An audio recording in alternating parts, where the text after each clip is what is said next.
நிகழ்வுகளை, முன் ஜென்ம நினைவுகளை, அதாவது இன்றைக்கி நாம் பேசிக்கிட்டு இருக்கிறது, செயல்பாடு பண்ணுறது, இது எல்லாமே பதிவு பண்ணுறதுக்கு லேப்டாப் பயன்படுகிறது, ஃபோன் பயன்படுகிறது, இது எல்லாமே பயன்படுது. ஆனால் இந்த லேப்டாப்பும் ஃபோனும் எதுக்கு பயன்படுது அப்படின்னா, இந்த காலத்தில் இருக்கிற விஷயத்தை தெரிஞ்சுக்கிறதுக்கும் எதிர்காலத்தில் இருக்கிற விஷயத்தை தெரிஞ்சுக்கிறதுக்கும் அதுக்கு பேர் முன்ஜென்ம பதிவுன்னு சொல்லலாம் கண்டிப்பாலுமே. அப்போ நம்மளுக்கு தாண்டி நம்ம வாரிசுகள் பார்க்கும்போது என்ன சொல்லுவாங்க, முன்ஜென்மை பதிவை தெரிஞ்சுக்கிறதுக்கு லேப்டாப்பும் ஃபோனும் தேவைப்படும் அப்படின்னா எந்த வித ஐயம் இல்லை, கண்டிப்பாக அது வழியாக தான் தெரிஞ்சுக்க முடியும் அப்படின்னு நம்புகிறாங்க. சரிங்களா? ஆனால் சரி, இப்போ அந்த லேப்டாப்பும் ஃபோனும் இந்த காலத்தில் கண்டுபிடிக்கப்பட்ட கருவிகள். அப்போது முன் ஜென்மத்தில் வாழ்ந்தவங்க எது வழியாக மக்களுக்கு முன்ஜென்ம அனுபவங்களை பதிவு பண்ணாங்க, தெளிவுபடுத்தினாங்க, எப்படி வாழ்ந்தாங்க அப்படின்னா, நம்ம அப்டேட்னு நம்ம சொல்கிறோம். நம்ம வாழ்கிற வாழ்க்கையை பூரா அப்டேட் தான். என்னன்னா, அவங்க வாழ்ந்த வாழ்க்கையில் மிச்சம் மீதியை தான் நம்ம அனுபவிச்சுட்ருக்கிறோம். அப்போ நம்மளுடைய பாட்டையும் போட்டையும் வாழ்ந்த வாழ்க்கையோட பதிவை எடுத்து தான் நம்ம வாழ்கிறோம். அவங்களுடைய உருவத்தில் தான் வாழ்கிறோம், அவங்களுடைய திதியில் தான் வாழ்கிறோம், அவங்க நட்சத்திரத்தில் தான் நம்ம வாழ்கிறோம் அப்படிங்கிறது நிதர்சனமான உண்மை. அப்போது நம்ம இந்த காலத்தை தெரிஞ்சுக்கிறதுக்கு லேப்டாப்பு, ஃபோன் மூலம் நம்ம மெமரி தெரிஞ்சுக்கிறோம். ஆனால் முன்னைய காலத்தில் முன்ஜென்ம விஷயங்களை தெரிஞ்சுக்கிறதுக்காக நம்மளுடைய பாட்டம் போட்டெல்லாம் தெரிஞ்சுக்கிறதுக்கு எந்த கருவியை பயன்படுத்தினாங்க அப்படின்னு கேட்டிங்கன்னா, உண்மையாலுமே சொல்லப்போனால் அது குலதெய்வம் என்ற ஒரு கருவியை தான் பயன்படுத்துனாங்க. சரிங்களா? அப்போ அந்த குலதெய்வங்கிற கருவி மூலம் தான் நம்ம எல்லா விஷயங்களும் தெரிஞ்சுக்க முடியுமா அன்றைக்கி. சரிங்களா? அப்போது அதாவது இன்றைக்கி லேப்டாப் மூலம், ஃபோன் மூலம் ஈஸியாக தெரிஞ்சுக்கிறோம். சரிங்களா? அன்றைக்கி கண்டிப்பாலுமே ஒரு முன்ஜென்ம விஷயத்தை தெரிஞ்சுக்கணும்னால் குலதெய்வம்னு ஒரு கோயிலை உருவாக்கி வச்சுருப்பாங்க. அது மூலம் தான் அவங்களுடைய எந்த குலத்தில் பிறந்து வந்தாங்க, அவங்களுடைய அந்த குலத்தில் பிறந்தவங்க யார் யார் மக்கள், யார் யார் என்ன தொடர்பில் இருக்கிறாங்க, வருஷத்தில் ஒரு நாள் அந்த குலதெய்வ பூஜை நடத்தி அந்த வைப்ரேஷனை எடுத்துக்கிட்டு அந்த நெட்வொர்க் மூலம், டிஎன்ஏ நெட்வொர்க் மூலம் பயன்படுத்தி வந்த குலதெய்வம் தான் டிஎன்ஏ நெட்வொர்க்கை பயன்படுத்தினாங்க அப்படிங்கிற அர்த்தம் உண்டு. அதாவது ஜென்மமாக ஒரு விஷயத்தை தெரிஞ்சுக்கணும்னா குலதெய்வத்தை போ, உன் குலதெய்வத்துக்கு போ அப்படின்னா அங்கே பாட்டம் போட்டே இருப்பாங்க, அப்பன் பெரிய சித்தப்பே இருப்பாங்க.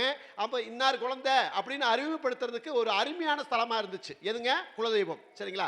அப்போ அந்த குலதெய்வத்து மூலம் தான் தெரிஞ்சுக்கிட்டோம். ஆனால் இன்றைக்கே எல்லாமே லேப்டாப்பு, ஃபோன் மூலம் தெரிஞ்சுக்கிட்டதுனால குலதெய்வத்தை மறந்துட்டோம். சரிங்களா? ஆனால் உண்மையாலுமே சொல்கிறேன், இன்னைக்கு நெட்வொர்க்கில் நம்ம கலாச்சாரத்தில் வேணால் வளர்ந்துருக்கலாமே தவிர, அதாவது ஒன்று சொல்லுவாங்க, அன்னைக்கு மக்கள் பேயை பார்த்து பயந்தாங்க. நல்லா பெஸ்ட்டு புரிஞ்சுக்கணும்.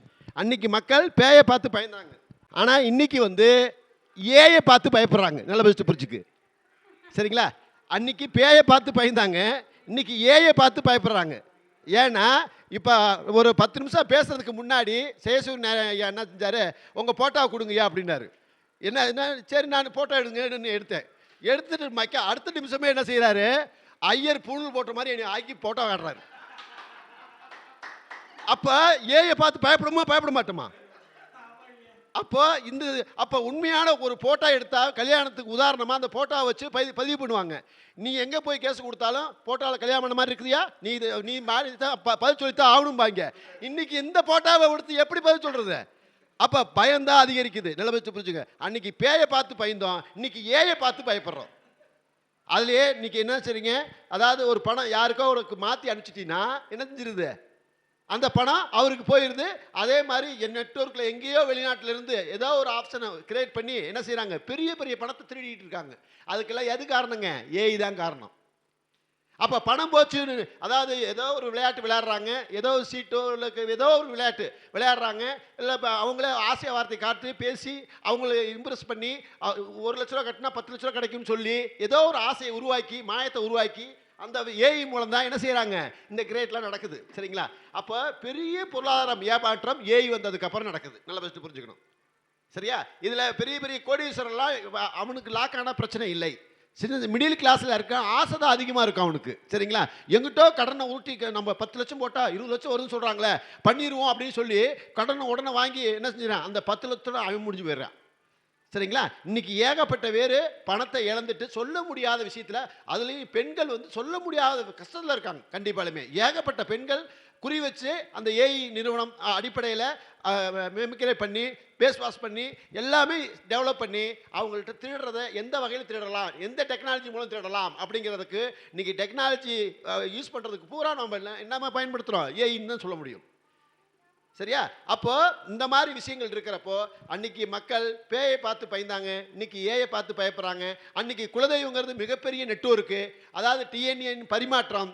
குலதெய்வம் இல்லை என்றால் அவங்கள லேப்டாப் மூலம் விஷயத்தை தெரியப்படுத்தல. செல்போன் மூலம் தெரியப்படுத்தல.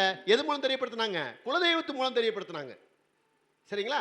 அப்போ ஒரு கல்யாணம் பண்ணிட்டு அந்த குலதெய்வத்தை வழிபாட நீ எடுத்துக்கிட்டீங்க அப்படின்னா, அந்த எனர்ஜி அங்க பரவுமா. அந்த குழந்தை அதாவது பொண்ணு எங்கேயே பிறக்கிறா. கல்யாணம் பண்ணி நம்ம கூட்டி வரோம். எந்த குலதெய்வத்துக்கு கூட்டி போறாங்க? ஆணோட குலதெய்வத்தை தான் கூட்டி போவாங்க. பெண்ணோட குலதெய்வத்துக்கு போக மாட்டாங்க. ஏன்னா அவங்களும் இந்த வீட்ல ஒருத்தர் அப்படிங்கிறதுக்கு வரணும் அப்படிங்கிறதுக்காக தான் ஆணோட குலதெய்வத்துக்கு கூட்டி போவாங்க. சரிங்களா? அப்ப ஆணோட கருவத்தான் அவங்க சுமக்கிறாங்க. பெண் ஆணோட கருவை சுமக்கிறப்போ அது ஆண்டாண்டு காலமாக அவங்க ஒரு எதிர்ப்பு சக்தியோட வாழ்றாங்க அப்படின்னா, அது குலதெய்வத்தின் சப்போர்ட் இல்லாமல் யாரும் வாழ முடியாது. அதனால அவங்க ஐயா பேசணும் உடனே எனக்கு ஞாபகம் வந்துச்சு. இந்த விஷயத்தை பதிவு பண்ணுறதுக்கு நான் பதிவு பண்ணோம். அதாவது குலதெய்வங்கிறது மனிதனுடைய முக்கிய பங்கு. அந்த குலதெய்வ அருள் கிடைக்கணும்னால் நாம் இன்னையிலேருந்து ஒரு முடிவு பண்ணிக்கங்க. அவங்கவுங்க குலதெய்வம் என்னான்னு சர்ச் பண்ணி எடுத்து வச்சுக்கிட்டு, அந்த குலதெய்வத்தினுடைய உங்களுக்கு போக அனுமதியோ இல்லை செயல்முறையோ அல்ல அடிக்கடி போக முடியலையோ, நான் வெளியூரில் வாழ்கிறேன் அப்படின்னு இருந்தாவோ, அதனுடைய பிடிமண்ணை எடுத்து வச்சு ஒரு மஞ்சள் துணியில் கட்டி நீ எங்கே போய் லண்டன்லேயே வாழ்ந்தாலும் சரி கூட வச்சுக்கோங்க. கண்டிப்பாக குலதெய்வ சப்போர்ட் உங்களுக்கு கிடைக்கும். சரிங்களா? ஏன்னா அந்த அது வழியாக பரவும் அப்படிங்கிறதுக்கு ஒரு விதி அற்புதமாக கொடுத்துருக்காங்க.